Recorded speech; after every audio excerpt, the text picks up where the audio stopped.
आपके साथ नेहा वालिया रुक करेंगे उत्तराखंड की अहम खबरों का। विकासनगर में आज विजय संकल्प यात्रा का आयोजन किया गया है, जहां उत्तराखंड के मुख्यमंत्री पुष्कर सिंह धामी ने कई योजनाओं का शिलान्यास किया। केंद्रीय कृषि मंत्री नरेंद्र तोमर भी इस कार्यक्रम में पहुंचे। उन्होंने मंच पर बैठे सभी बीजेपी के पदाधिकारियों और आम जनता को संबोधित किया। आज मेन बाजार विकासनगर में व्यापारियों की दुकानें खाली पड़ी रही और पूरे बाजार में पुलिस के द्वारा चौक चौराहों को सील भी किया गया था।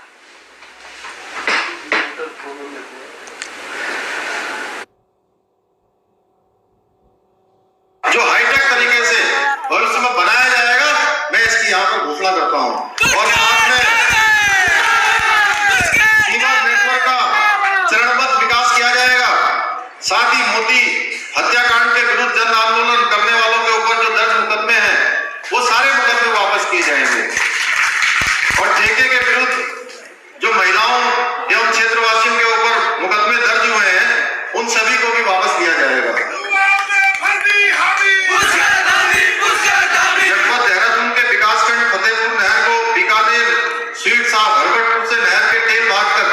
भूमिगत करने व नहर सेवा के जीर्णोद्धार का भी कार्य किया जाएगा। इसी प्रकार से विकासनगर विकासखंड में टिकट नहर को भूमिगत करने का भी कार्य किया जाएगा।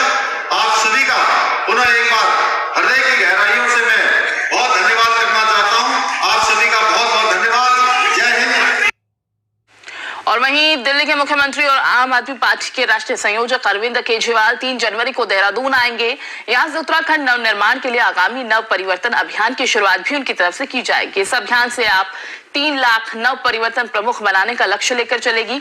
अरविंद केजरीवाल 3 जनवरी को दून में रैली को संबोधित करेंगे। पार्टी ने इसके लिए परेड ग्राउंड का चयन किया है। इसी ग्राउंड पर कुछ दिन पहले प्रधानमंत्री नरेंद्र मोदी और कांग्रेस नेता राहुल गांधी की रैली भी आयोजित हो चुकी है। दिल्ली के कैबिनेट मंत्री गोपाल राय ने शुक्रवार को आप कार्यालय में आयोजित पत्रकार वार्ता में अरविंद केजरीवाल के दौरे की जानकारी दी।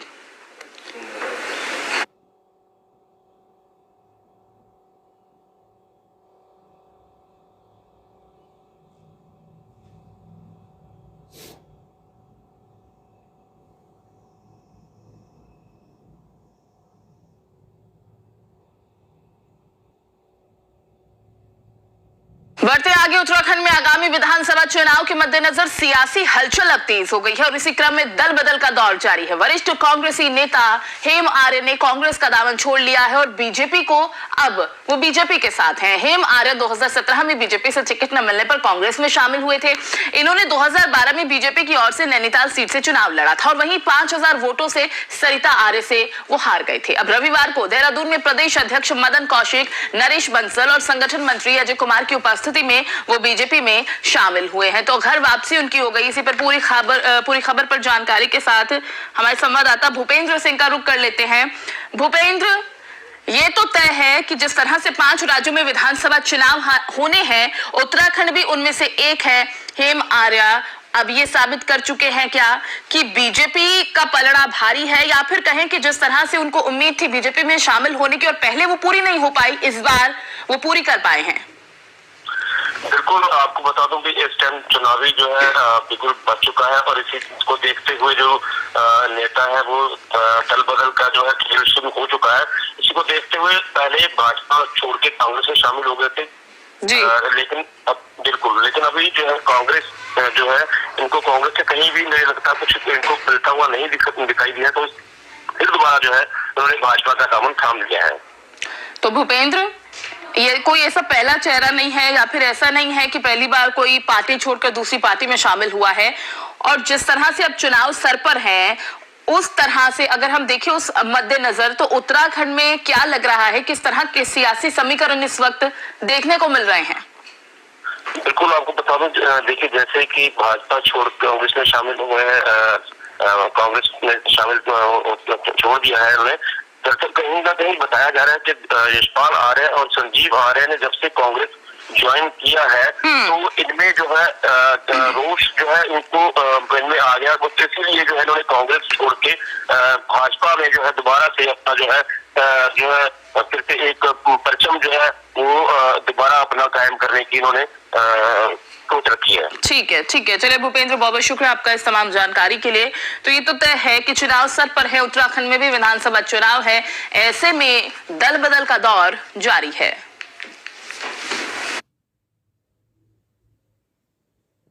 बढ़ते आगे, मसूरी शहर में गुलदार और भालू का धमक देखने को मिल रहा है। मसूरी में शनिवार की देर रात कैमल बैक क्षेत्र की आबादी वाले क्षेत्र में गुलदार दिखाई दिया। गुलदार द्वारा एक कुत्ते को भी अपना निवाला बनाया गया। दूसरी ओर Mussoorie Tehri bypass road IDH building के करीब भालू एक घर में घुस गया, जिससे क्षेत्र में दहशत का माहौल पैदा हुआ। स्थानीय लोगों ने गुलदार और भालू की सूचना वन विभाग को दी, जिसके बाद मसूरी वन विभाग के कर्मचारी मौके पर पहुंचे और पटाखे और बम फोड़े गए, जिससे कि भालू जंगल की ओर भागे। लेकिन वन विभाग की टीम को भालू नहीं मिला। DFO मसूरी नसीम ने बताया कि गुलदार और भालू की सूचना मिलने पर उनके द्वारा वन विभाग की टीम दोनों क्षेत्रों में भेज दी गई है। वहीं रात को वन विभाग की टीम द्वारा क्षेत्र में गश्त करने के निर्देश दे दिए गए हैं। उन्होंने सभी लोगों से सतर्क रहने का भी आग्रह किया। शिफनकोट से बेघर हुए कुछ लोगों को IDH बिल्डिंग के पास अस्थायी रूप से बसाया गया है, लेकिन लगातार क्षेत्र में जंगली जानवरों को देखा जा रहा है, जिससे लोगों में खौफ है। उन्होंने स्थानीय प्रशासन से मांग की है कि शिफनकोट से बेघर हुए लोगों को सुरक्षित जगहों पर शिफ्ट किया जाए। राज्य मंत्री अजय भट्ट बीजेपी के विजय संकल्प यात्रा लेकर आज जसपुर पहुंचे। जसपुर पहुंचने पर यात्रा का बीजेपी के स्थानीय पदाधिकारियों और कार्यकर्ताओं ने गर्मजोशी से और ढोल नगाड़ों के साथ जोरदार स्वागत किया। अपने संबोधन में केंद्रीय रक्षा मंत्री राज्य मंत्री ने केंद्र सरकार के साथ साथ राज्य सरकार के द्वारा जनता के हित में चलाई जा रही लाभकारी नीतियों और योजनाओं से उपस्थित लोगों को अवगत कराया। साथ ही विपक्षी दलों पर भी हमला बोला है। उन्होंने कहा, संख्या में विजय संकल्प यात्रा का स्वागत करने के लिए पहुंचा हुआ है। इससे साफ हो गया है कि आने वाले विधानसभा चुनाव में भारतीय जनता पार्टी राज्य में बहुत बड़े बहुमत के साथ सरकार बनाने जा रही है। यह भी कहा कि साफ तौर पर देखा जा रहा है कि आम जनता ने अपना मूड बना लिया है कि आने वाले विधानसभा चुनाव में वो भारतीय जनता पार्टी को ही पूर्ण बहुमत से विजयी करेगी। जनता पार्टी को विजय बनाएं और एक से बढ़कर एक काम यहाँ के लिए हो रहे हैं। आपने देखा कि यहाँ पर अल्ट्रासाउंड की मशीन हम लगाने जा रहे हैं। यहाँ पर आपको पता है 16 करोड़ रुपए रेडियो स्टेशन, उत्तर भारत का पहला रेडियो स्टेशन सैंक्शन हुआ है। इसको भी ध्यान में रखना चाहिए, ये सैंक्शन हुआ है। हाँ, डिजिटल टेक्नोलॉजी जो नई वाली है उसके आधार पर हो रहा है। आपको जंगल सफारी आपकी आ गई है, तो ये सारी चीजें ला रहे हैं। इसी तरह से अरोमा पार्क काशीपुर में आपने देख लिया है। हर हॉस्पिटल में ऑक्सीजन हमने आज लगाई दी है। मेडिकल कॉलेज में एम्स हम यहाँ पर ले आए हैं और सरकारी मेडिकल कॉलेज के लिए 352 करोड़ रुपए पिछले साल हम ले आए थे, जो आज तक चल रहा है। तो जनता की हर सुख सुविधा का हम ध्यान रख रहे हैं। जनता और हल्द्वानी स्टेट हाईवे पर सड़क हादसे में 2 बीजेपी नेताओं की दर्दनाक मौत हो गई। दोनों नेता कोटाबाग मंडल महामंत्री जगदीश गुरु और सुमित चौहान मंडल मंत्री हैं। बताते चले, दोनों बीजेपी के विजय संकल्प यात्रा से शाम को वापस अपने घर लौट रहे थे। वापसी के दौरान कार और एक बाइक की रोडवेज बस से जोरदार भिड़ंत हो गई, जिसमें दोनों नेताओं की मौत हो गई और बाइक चालक गंभीर रूप से घायल हुआ है, जिसका जिला अस्पताल में इलाज चल रहा है। सड़क हादसे की खबर से दोनों नेताओं के परिजनों का रो रो कर बुरा हाल है। वहीं इस दर्दनाक घटना से क्षेत्र में शोक की लहर है। हादसे पर कालाडूंगी विधायक बंशीधर भगत ने शोक व्यक्त किया। कल दिनांक 1 जनवरी 2022 को समय करीब 16:40 बजे एक रोडवेज की बस हल्द्वानी से रामनगर की तरफ जा रही थी तथा रामनगर से 2 कार और एक मोटरसाइकिल हल्द्वानी की तरफ को आ रहे थे।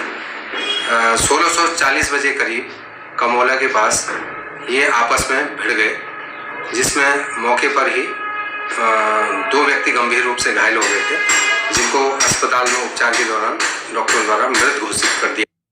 वहीं आम आदमी पार्टी की जिला मीडिया प्रभारी और प्रवक्ता हेमा भंडारी द्वारा एक प्रेस वार्ता कर जिले के 12 विधानसभाओं में मीडिया प्रभारी की नियुक्ति की गई, जिसमें हरिद्वार विधानसभा से ललित वालिया को प्रभारी बनाया गया, आशीष गोरे को सह प्रभारी, ग्रामीण से अभिषेक, ज्वालापुर से आशीष चौहान, लस्कर से मनीष, खानपुर से नरेश कुमार, रुड़की से प्रिंस नरेश, कलियर से सवेज, भगवानपुर से संदीप, झबरेड़ा से मोहित, मंगलोर से सनीदेव सैनी, ऋषिकेश से जगदीश कोहली को विधानसभा प्रभारी पद पर नियुक्ति दी गई है। इस मौके पर भंडारी ने नववर्ष की शुभकामनाएं देते हुए कहा कि सभी नवनियुक्त पदाधिकारी अपनी अपनी विधानसभा में अपने दायित्व को बखूबी से उनका निर्वहन करें। आगामी कार्यक्रम देने की बात कही गई। करीबन 9 बजे टाइम पर पत्ते लेने गए तो इनका अचानक कहीं हाथी से मुठभेड़ हुई थी। तो इनको पता चला कि सामने से कहीं हाथी आया, तो इनको हाथी पता नहीं पैर मारा या पैर सूंढे से वो किया। तो ये वहाँ से काफ़ी दूर, मतलब इनके सामने जो लेडीज थी, इनके परिवार के जो थे, वो उनको काफ़ी दूर से लाए जी। उस टाइम पर जीवित थे। तो जैसे मतलब मेन रोड पे पहुँचे तो उस टाइम पर ये इनकी मृत्यु हो चुकी थी। करीबन 9 बजे।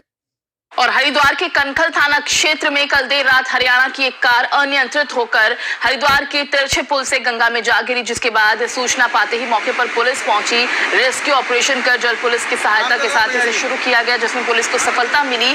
5 व्यक्तियों को सकुशल रेस्क्यू किया गया, जिसमें थोड़ी बहुत चोटें यात्रियों को आई है।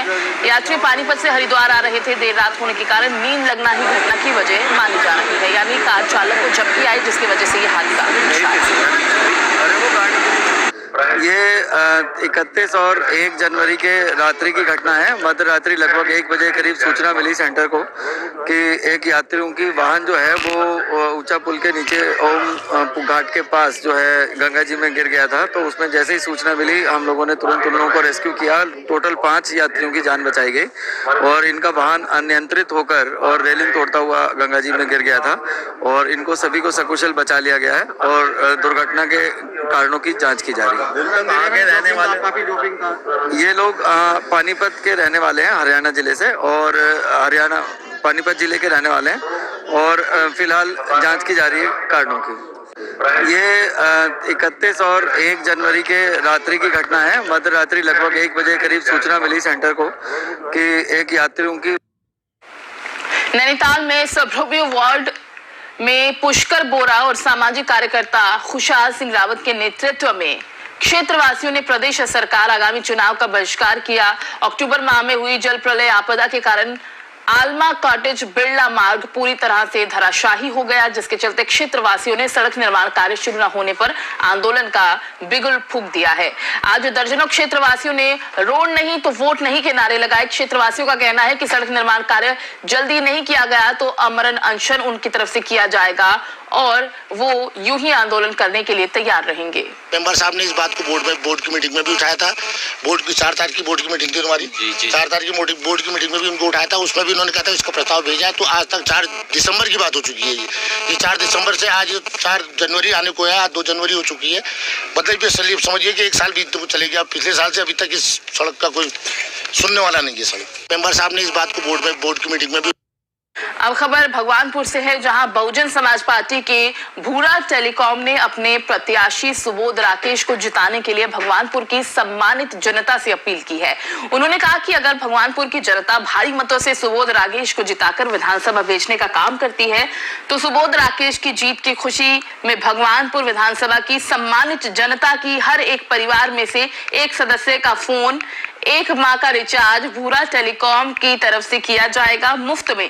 वहीं भूरा टेलीकॉम का ये भी कहना है कि जिस तरह सभी पार्टियां जीतने के लिए जनता से बड़े बड़े वायदे करती है, ख्याली वायदे, और जीतने के बाद उन्हें पूरा नहीं करती, हम ऐसा बिल्कुल नहीं करेंगे।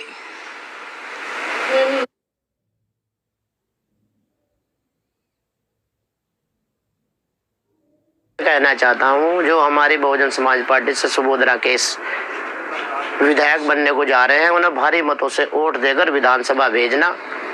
और मैं सभी से अपील करना चाहता हूं, आप अगर विधानसभा भेजते हो जिताकर, मैं सभी जाना जितने भी हर घर में से एक आदमी का वोडाफोन आइडिया, जियो, बीएसएनएल उसका रिचार्ज जाना हर सम्मानित चेहरे को फ्री दूंगा। कहना चाहता हूं, जो हमारी और उधर जनपद उधम सिंह नगर के सीमांत खटीमा में आज 18 कुमाऊं रेजिमेंट से जुड़े पूर्व सैनिकों ने यूनिट का 46वां स्थापना दिवस हर्षोल्लास के साथ मनाया। इस मौके पर खटीमा, बनबसा, टनकपुर, नानकमता और सितारगंज क्षेत्र के रेजिमेंट से जुड़े सभी पूर्व सैनिकों ने शिरकत की। इस मौके पर पूर्व सैनिकों ने अपने सेवा काल के दौरान शौर्य और वीरगाथा की यादों को ताजा किया।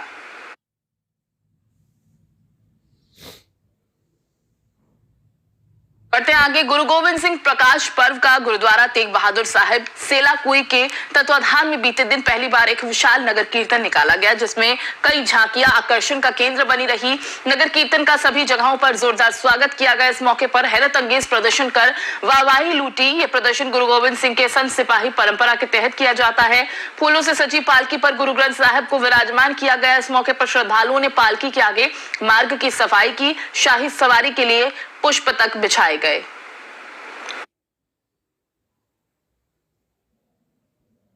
और उत्तराखंड में लगातार कोरोना के मामलों में तेजी देखी जा रही है और 6 महीने बाद शनिवार को राज्य में 100 से ज्यादा कोरोना के मरीज मिले हैं और जिसके बाद से राज्य में सक्रिय मामलों की संख्या बढ़ गई है। शनिवार को राज्य में 118 नए मरीज मिले, जबकि रानीखेत में एक युवती की मौत हुई है। राज्य में नए मामले सामने आने के बाद सक्रिय मरीजों की संख्या 367 तक पहुंच चुकी है, जबकि इससे पहले 3 जुलाई को प्रदेश में 158 संक्रमित पाए गए थे। राज्य में पिछले 24 घंटों में 4 ओमिक्रॉन संक्रमित मरीज भी मिले। शनिवार को देहरादून में सर्वाधिक यानी 85 मरीज मिले हैं, जबकि हरिद्वार में 8, नैनीताल पौड़ी में 7, अल्मोड़ा में 5, बागेश्वर में 3, सुंदरनगर में 2 और उत्तरकाशी जिले में 1 नया कोरोना संक्रमण से संक्रमित मरीज मिला है। उत्तराखंड में नए साल में ओमिक्रॉन के 4 नए मरीज मिले हैं, जिसके बाद राज्य में अब ओमिक्रॉन संक्रमित की संख्या बढ़कर 8 हो गई है।